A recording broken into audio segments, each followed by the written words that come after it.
Hello, this is John Miko, and it is Tuesday, February 22nd, and I'm recording this video in lieu of our class lecture on Wednesday, February 23rd.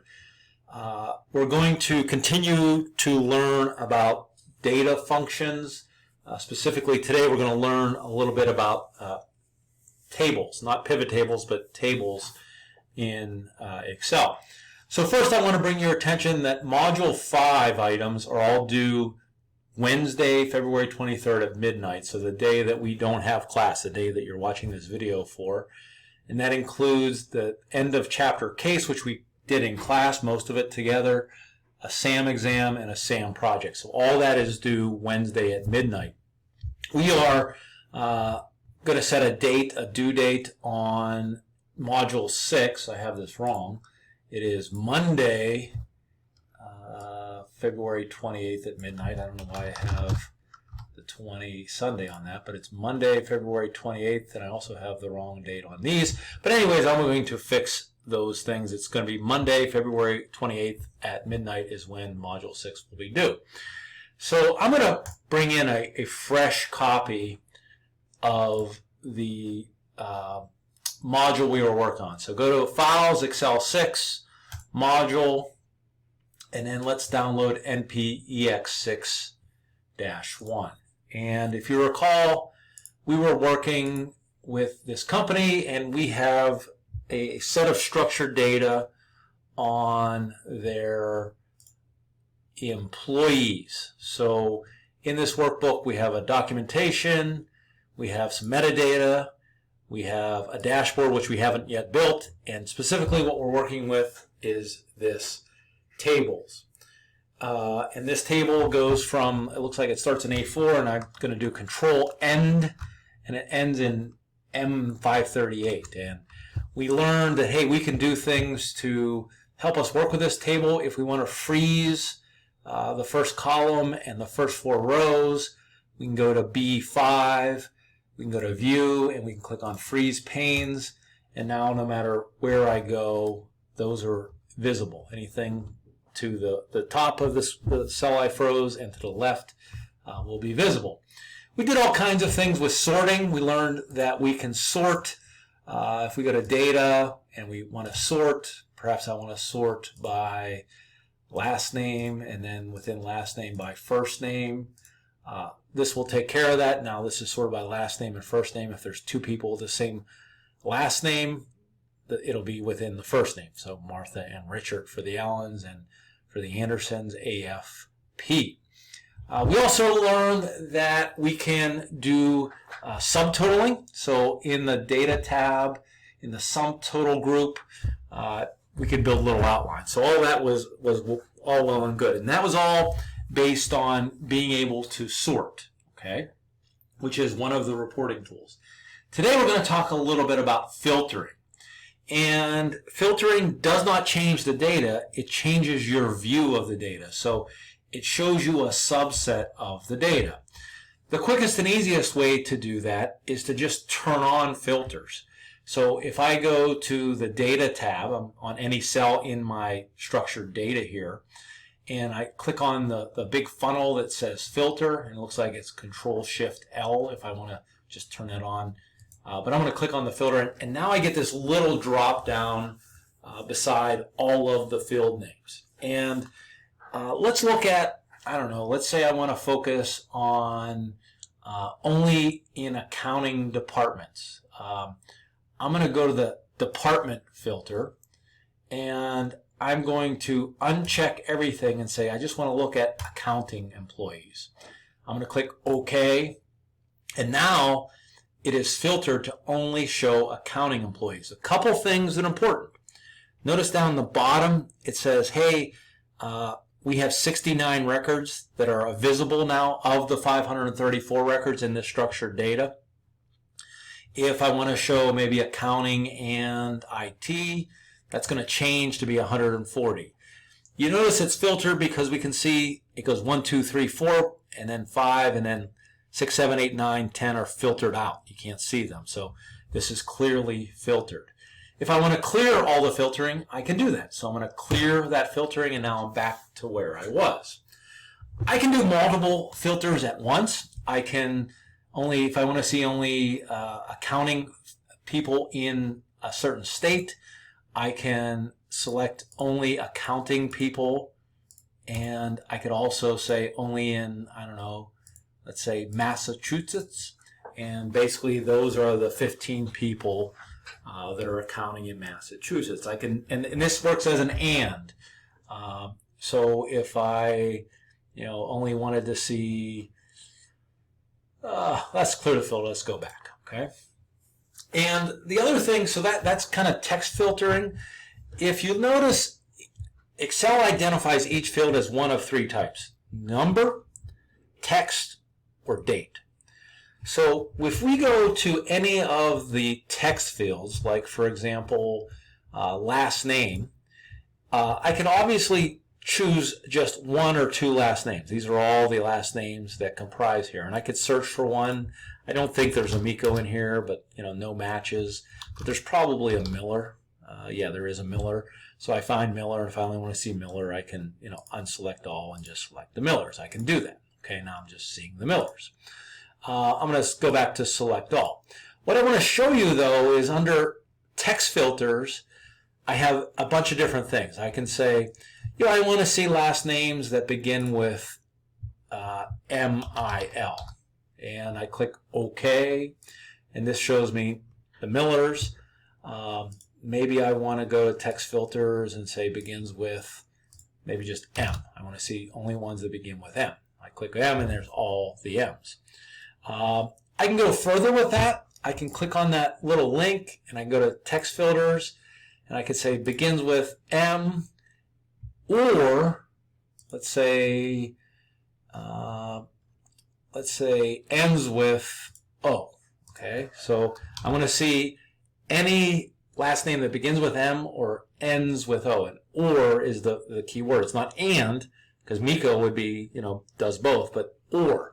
So I'm going to get anything that starts with an M or anything that ends with an O. And what looks like we have Lonzo ends with an O, Bello, Bruno, and here's all the ones that start with an M. If I change that to, that became a custom filter. If I change that to and, I might not have anyone. Like if there was a John Miko involved, I would have John. Oh, I do. I have Manzo, Marino, and Miko. So I do have ones that are and, that begin with an M and an O. So if you want to explore that a little bit, and I'm just going to, clear the filter, but every text field has a text filter. Equals a certain value, does not equal a certain value, begins with, ends with, contains somewhere in the text, does not contain. So those are options. Every numeric field, like base salary, I can select a certain salary. If I only want to see people making $27,000, that'll only show me our poor Derek Davis only making $27,000. But more likely, you're going to be looking at ranges. So if I click on number filters, and I can say I only want to see people that are greater than, let's say 70,000. I click OK, and these are all the folks that make greater than 70,000. Let's go a little bit further. Let's say between two values. I can say between is greater than or equal to 70,000, but less than or equal to 80,000. And these are going to be, get rid of all the $100,000, $90,000 people. These are people that make in the 70s. I'm going to clear the filter once again. So when I look at number filters, I have all those options: greater than or equal to, less than or equal to. I can see the top 10 if I want, so I can change that to the top 5 items if I want. Let's do top 5. Here are the top 5 salaries in my organization. I can also do things like bottom 5. So, I have all kinds of options. I'm going to clear these filters. I also have specific filter types for date filters. So obviously we have a structure, a hierarchy to our dates. So, if we click these little pluses, we can go to a certain month. Maybe I just want to see, I don't know, I want to unselect all things on 2020, January. Let's do 2020. Let's just do January 9th. Okay, so these are the people. No, I don't have that screwed up. I don't want 2020. I just want people on January 9th. So I only hired Beverly Bailey on January 9th. So I can certainly use that. I'm going to go back to all. But I can also do ranges of dates and look at all of the options we have. Equals to, before, after, between, tomorrow, today, yesterday, next week, this week, last week. So all that is going to be geared off of the system date. You know, whatever your system date is. Mine's February 22nd because it's February 22nd. Next month, this month, last month, next quarter. So all these things are possibles for date. So I'm going to, clear that. I also want you to see on those drop downs, I also have the sort buttons, right? I could sort by, last name, first name. So that is also available in those filter buttons. So that is quite nice. Now, if I want to do some more complex, more advanced filtering, I can do that as well. Let me clear all the filters by creating a separate kind of filtering logic table. So I'm going to do that by, let's make a new tab, and let's call this tab filters. And we are going to copy these names in this structured data, this A4 through M4, into my filters area. Okay, because these names have to match exactly for us to be able to use this. So let's say I want to see people only in Colorado, so I'm going to put CO in the state field, that have a base salary greater than $70,000. Okay. If I go now to the employees table, and in the data tab, in the sort and filter group, I'm going to go to advanced filters. First option is, what do you want to do with this? Filter it in place, that's fine. Where is the data you want to filter? A4 to M538, it recognized that. Criteria range, this is where I'm going to click on the little drop down, click on filters, and I'm going to select A1 through M2. I have to have the header ID in row 1, and I'm just going to say OK. And now we only have people in the state of Colorado that make more than 70,000. Okay, so filtered it down to, looks like we have 32 people that are in that range. If I go back, this is, on one row, this is and criteria. So let's say I want people in Colorado that have a base salary greater than 70,000 and less than 80,000. Well, I'm going to have to duplicate that base salary field because it's two criteria. It's greater than 70,000 and less than 80,000. So I'm going to insert a column here. I'm going to copy this over. I'm going to give it the same name, but I'm going to say greater than 70,000 and less than or equal to 80,000. Okay. Let's go to our employees table. Let's go to data. Let's clear the filters. Let's go back to where it was. Let's go to advanced. Filter the list in place. Great. List range A4 to M538. Great. The criteria range, once again, I need to go to the filters table, and I'm telling it, it looks like A1 through N2. I click OK, and now it shows me only the 8 records that are in Colorado that are in the $70,000 to $80,000 range. Let's say I also want to see anyone in Denver that's making between $70,000 and $80,000, and anyone in Massachusetts that's in the accounting department. So that's an or. Denver, that's between 70,000 and 80,000, or you are in Massachusetts and you're in the accounting department. So that means, because it's an or separating those two, I need another line. So I'm going to say or Massachusetts, and the department is accounting. I'm going to make this all bigger so you can see it. Okay, so the counting. So this is going to say has to match this criteria, or that's because it's on the next line, or it can be accounting and Massachusetts. Let's go to employees. Let's clear this filter again. Let's do advanced filter. Filter the list in place. Looks like I recognize the location of my data. The criteria range. This time I'm going to say A1 through N3 because I have 2 rows of data. Remember, every row is an OR, and everything in the same row is ANDed together. I'm going to click OK, and now it shows me the people in Colorado that are making between 70 and 80,000, and anyone in Massachusetts in the accounting department. So let's do another one. Let's say I want to see these people or anyone hired 2020 or after.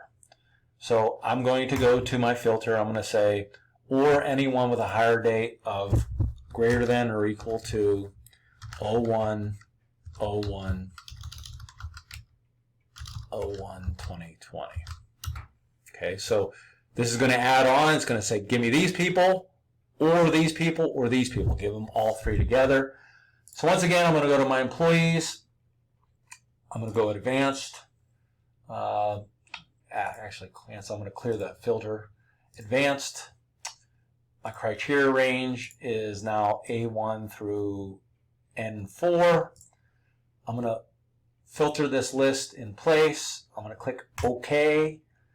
And now, not only do I have those people from Colorado and Massachusetts, but I also have other people because they were hired after January 1st, 2020. Now I'm up to 136 records. If you noticed, I'm going to clear that filter. If you notice, there were some other options in that advanced filter. So let me click advanced, and I'm going to go give it that criteria range again, A1 through M4. And this time, I'm going to say instead of filtering the list in place, I'm going to copy it to another location. And specifically, I'm going to copy it right next to the original list. So I'm going to say 04. So this is going to be the original list, and then starting in 04 is going to be a subset that matches that filter criteria. I click OK, and now I still have over here, I still have those 530 records, but notice the table I just filtered as a copy, these are only the people, I'm going to make this wider so I can see it, only the people that match those criteria. They're either in Colorado making in the 70s, they were hired after January 1st, 2020, or they're in Massachusetts in the accounting department. Okay, so advanced filtering is nice. It allows you to extract data from a table, a subset, and copy it to another place. It allows you to filter in place. So that is all advanced filtering. I'm going to delete that table I just created, the second part, and I'm just going to go back here. I'm going to clear the filter, and I'm going to stop this video here. We're going to start right here where I left off, but the next video I'm going to record is going to be on tables. So we did sorting, we did filtering. Now we're going to tablize this data. So I'm going to stop here and then record another video. Thank you. Bye.